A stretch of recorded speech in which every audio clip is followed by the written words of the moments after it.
नमस्कार, स्वागत आपका। मैं हूं आपके साथ अनंत त्यागी और आप देखना शुरू कर चुके हैं प्राइम एट 4। इसमें दिखाएंगे आपको आज पश्चिम बंगाल में रामनवमी की शोभा यात्रा में पथराव, इस पर क्या प्लान था दिखाऊंगा आपको। तो मैं बताऊंगा आपको कि नाच ना जाने आंगन टेढ़ा, देश के गृह मंत्री शाह ने क्यों कही ये बात। पूरी खबर विस्तार से दिखाएंगे। साथ ही साथ नक्सलियों के एनकाउंटर पर तेज हुई सियासत, कांग्रेस के आरोप के बाद बीजेपी ने क्या जोरदार पलटवार किया दिखाएंगे थोड़ी देर बाद। और बिहार में गाली पॉलिटिक्स की एंट्री के बाद क्यों हंगामा मचा, क्यों बवाल है, क्यों चिराग ने तेजस्वी पर निशाना साधा, पूरी खबर विस्तार से। इसके साथ होगी देश दुनिया की तमाम अहम खबरें, लेकिन सबसे पहले बताऊं आपको तो शोभा यात्रा में दिख रही भीड़ से अब हैदराबाद में राजा सिंह की लोकप्रियता का अंदाजा लगा सकते हैं। अगर ये भीड़ वोट में तब्दील हो गई तो क्या होगा बताऊंगा आपको। हैदराबादी भाईजान असदुद्दीन ओवैसी के लिए बड़ी मुश्किल खड़ी हो सकती है। हैदराबाद में इस बार ओवैसी का मुकाबला बीजेपी उम्मीदवार माधवीलता से है। अब आपको हम बताते हैं कि हैदराबाद में के मुकाबले में इस बार क्या दिलचस्प समीकरण है।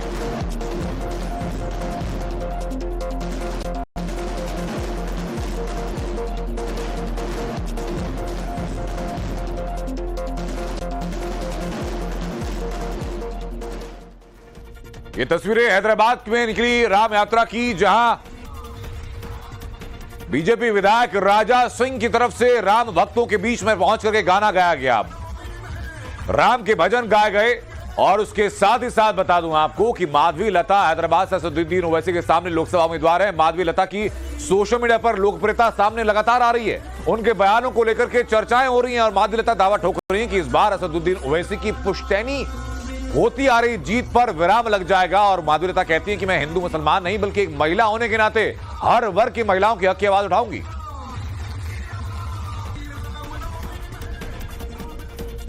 तो हैदराबाद में बीजेपी उम्मीदवार माधवीलता का मुकाबला असदुद्दीन ओवैसी से है। माधवीलता हिंदुत्व का बड़ा चेहरा है तो ओवैसी मुस्लिमों के बड़े नेता है। माधवी सामाजिक कार्यों में काफी सक्रिय हैं। ओवैसी पर तुष्टीकरण पॉलिटिक्स का आरोप लगता है। माधवी ने 3 तलाक के खिलाफ जंग छेड़ी। असदुद्दीन ओवैसी ने 3 तलाक कानून का विरोध किया। माधवी ने सीए का समर्थन किया तो ओवैसी सीए विरोध का बड़ा चेहरा है। माधवी का कोई पॉलिटिकल बैकग्राउंड नहीं है, सामाजिक सेवा का बैकग्राउंड है। तो असदुद्दीन ओवैसी पर परिवारवाद की राजनीति का आरोप है। ये दोनों की पूरी समीकरणें जो हैदराबाद की जनता जिनके ऊपर तौलने वाली है। बात पश्चिम बंगाल की, जहां सियासत जोरों पर है। बड़ी खबर सबसे पहले यहीं से, रामनवमी हिंसा पर ममता बनर्जी ने सवाल उठाया। ममता ने जुलूस में शामिल लोगों पर निशाना साधा। रामनवमी जुलूस में तलवार लेकर के क्यों पहुंचे, ममता ने सवाल पूछा। रामनवमी से एक दिन पहले डीआईजी को क्यों हटाया गया, ये दूसरा सवाल। आप हिंसा कर सके इसीलिए डीआईजी को हटाया गया, ये तीसरा आरोप। उन्होंने कहा कि हमने जुलूस निकाला लेकिन तलवारें नहीं दिखाई गई।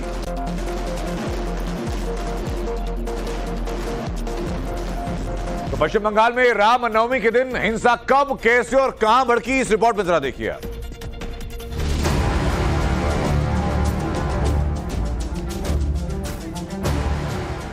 छत से दनादन पत्थर बरसाए जा रहे हैं। पत्थर ही नहीं, ईंट और सीमेंट के बड़े बड़े ब्लॉक भी फेंके जा रहे हैं। जवाब में सड़क से मकान के ऊपर भी पत्थरबाजी हो रही है। बात यही नहीं थमती है। हिंसा शुरू होने के बाद एक घर से धुआं उठता दिखता है। तभी घर के सामने पुलिस का एक जवान नजर आता है। थोड़ी देर बाद वो उस घर पर आंसू गैस के गोले दाग देता है। खबर यह भी है कि हिंसा के दौरान बमबाजी भी हुई। सोशल मीडिया पर वायरल एक वीडियो में शोभा यात्रा के बीचों बीच एक तेज धमाका होता है। धमाके के साथ आग का शोला भी नजर आता है, जिसके बाद वहां भगदड़ मच जाती है। दिल दहला देने वाली ये तस्वीरें मुर्शिदाबाद के शक्तिपुर इलाके से सामने आई हैं, जहां रामनवमी की शोभा यात्रा को निशाना बनाया गया। शोभा यात्रा पर जमकर पत्थरबाजी की गई। अब आप इस तस्वीर को देखिए। इसमें शोभा यात्रा साफ तौर पर नजर आ रही है और घर की छत से कुछ लोग शोभा यात्रा पर पत्थरबाजी कर रहे हैं, जिस पर जवाबी कार्रवाई में पुलिस के जवान आंसू गैस के गोले दागते हैं। मुर्शिदाबाद में हुई हिंसा में अब तक की जानकारी के मुताबिक 20 से ज्यादा लोग घायल हो गए हैं। शोभा यात्रा के दौरान हुई बमबाजी में एक महिला भी घायल हो गई। इस हिंसा के कई वीडियोस बीजेपी के नेताओं ने सोशल मीडिया पर जारी किए हैं। बताया जा रहा है कि जब शोभा यात्रा यहां से गुजर रही थी तभी वहां पर पथराव शुरू हो गया। तो दूसरी तरफ बंगाल में मुर्शिदाबाद के बाद मेदिनीपुर में हिंसा हुई।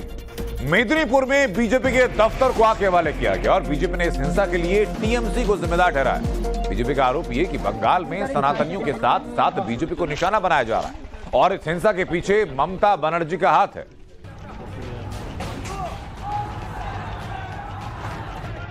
আর আজকের দিনে ওদের দাঙ্গা করার পরিকল্পনা আছে।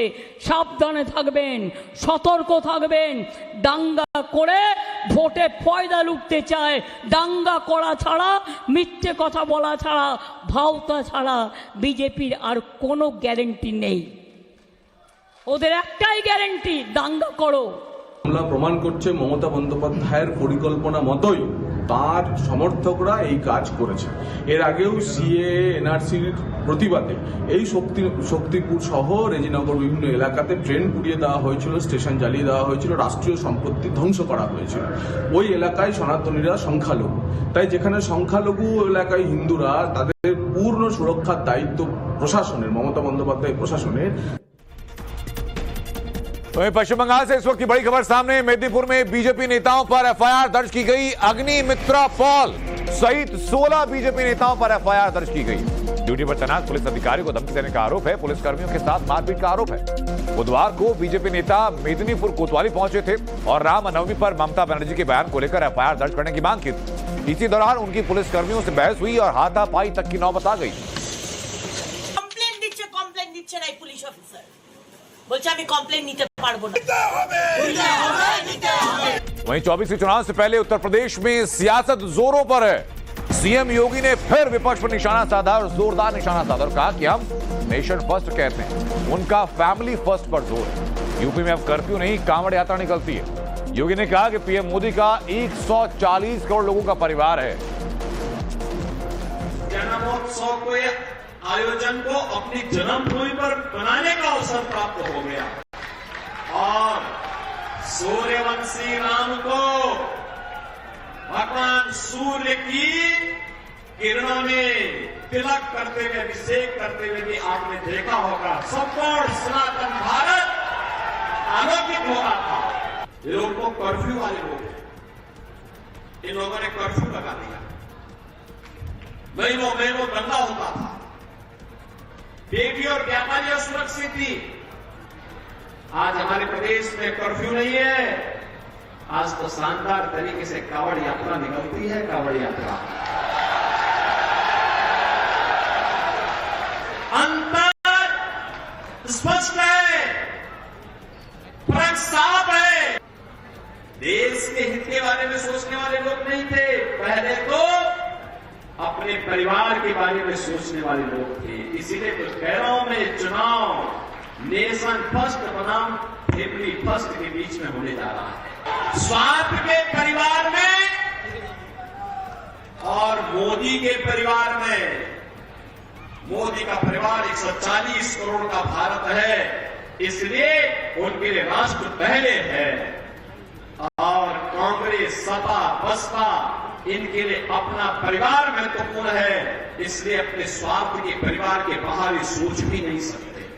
तो केंद्रीय गृह मंत्री अमित शाह इस वक्त गुजरात में अपनी लोकसभा संसदीय क्षेत्र में है, लेकिन इसी बीच गृह मंत्री अमित शाह से बात की टाइम्स ऑफ भारत ने उन्होंने कहा कि बीजेपी 400 पार सीटें जीत रही है।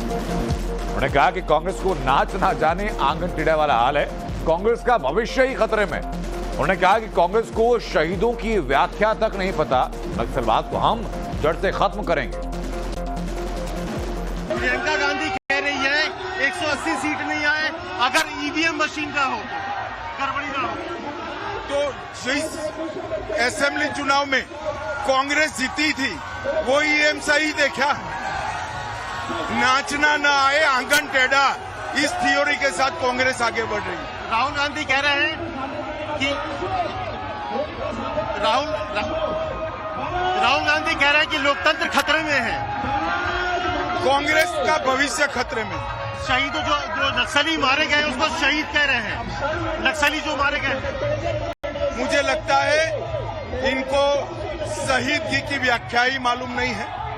मोदी जी की सरकार नक्सलवाद को समाप्त करने के लिए कटिबद्ध है और इसको हम उखाड़ कर रहे हैं। बहुत धन्यवाद और शुभकामनाएं दिया। देखिए जबरदस्त समर्थन के साथ यहाँ पर जिस तरह के लोग हैं, आप एक बार गाँव का पीछे दिखाने के लिए कि जबरदस्त उत्साह के साथ अमित शाह यहाँ पर है और दावा है कि बड़ी जीत के साथ और 26 यहाँ पर हम लोग जो जीतेंगे।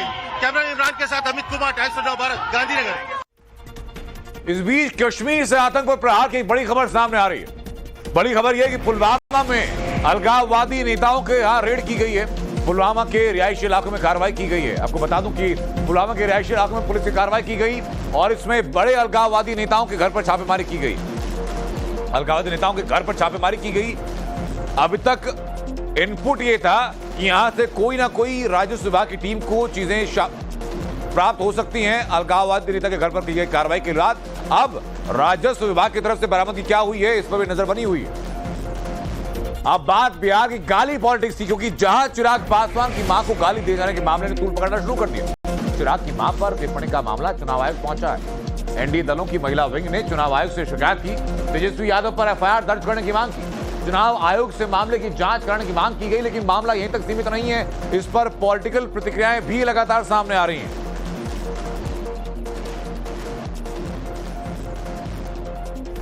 तो तेजस्वी यादव की जनसभा में मां को गाली दिए जाने पर चिराग पासवान ने बड़ा बयान दिया। चिराग ने कहा कि कोई मेरे परिवार को गाली दे, मुझे बर्दाश्त नहीं। लोग गाली देते रहे और तेजस्वी मंच से गाली गलौज सुनते रहे। उन्होंने रोकने तक की कोशिश नहीं की और कोई अगर राबड़ी जी को गाली दे तो मैं मुंह तोड़ जवाब देता। चिराग पासवान ने कहा कि सभ्य समाज में गाली गलौज की गुंजाइश नहीं, मर्यादित शब्दों में विरोध दर्ज कराया जा सकता है। आपको बता दें कि जमुई में तेजस्वी यादव की सभा में चिराग पासवान की मां के लिए अपशब्दों का इस्तेमाल किया गया। पर हाँ, कोई मेरे परिवार को गाली देगा, ये मुझे नहीं लगता कि कोई भी पारिवारिक व्यक्ति इस बात को बर्दाश्त करे। 90 का वो दशक भी हम लोगों ने देखा, और अब मैं नाम लेके बोल रहा हूं, मैं राष्ट्रीय जनता दल की बात कर रहा हूं। इन लोग की आदत बन गई है महिलाओं को अपमानित करना, माँ बहन बेटियों को अपमानित करना। तकलीफ मुझे इस बात की भी है कि उस मंच पे मेरा छोटा भाई तेजस्वी मौजूद थे। मां सिर्फ वो मेरी ही नहीं, उनकी भी है। कोई मेरी मां राबड़ी देवी जी को ऐसा बोलता, मैं मुंह तोड़ जवाब देता हूं। और उसके बावजूद वो वहां पर खड़े रहे, सुनते रहे, एक शब्द उन्होंने बोलना जरूरी नहीं समझा। चिराग पासवान की मां को गाली दिए जाने पर राजनीतिक बयानबाजी तेज हो गई, लेकिन तेजस्वी ने कहा कि उन्हें इस बात की जानकारी नहीं। तो वहीं दूसरी तरफ सम्राट चौधरी ने कहा गाली देने वालों को बख्शा नहीं जाएगा। कोई इसकी जानकारी नहीं है, इसका कोई जानकारी नहीं है। आप लोग सब लोग जानते हैं, अगर ऐसी कोई बात होती है तो पहले गाली गलौज राष्ट्रीय जनता दल के द्वारा किया जा रहा है, यह अशोभनीय है, दुख है, पीड़ादायक है और जरूर कार्रवाई होगी, चुन कर कार्रवाई होगी, इतना कंफर्म करता हूं। कभी भी अमर्यादित भाषा का प्रयोग नहीं करना चाहिए। जिसने भी कहा वो गलत। तो बिहार के सारण से दिलचस्प खबर सामने है और खबर यह कि रोहिणी आचार्य के सामने आरजेडी नेता की जबान फिसल गई। आरजेडी नेता ने मंच से कहा कि रोहिणी को भारी वोटों से हराइए। सुनील सिंह ने लालू यादव की मौजूदगी में बयान दिया, हालांकि बाद में करेक्शन करते हुए सही भी किया। हम इतना ही कहना चाहते हैं कि डॉक्टर रोहिणी आचार्य जी को आप इतने जबरदस्त वोट से हराइए।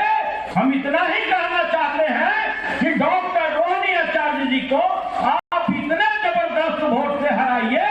हम इतना ही कहना चाहते हैं कि डॉक्टर रोहिणी आचार्य जी को आप इतने जबरदस्त वोट से हराइए।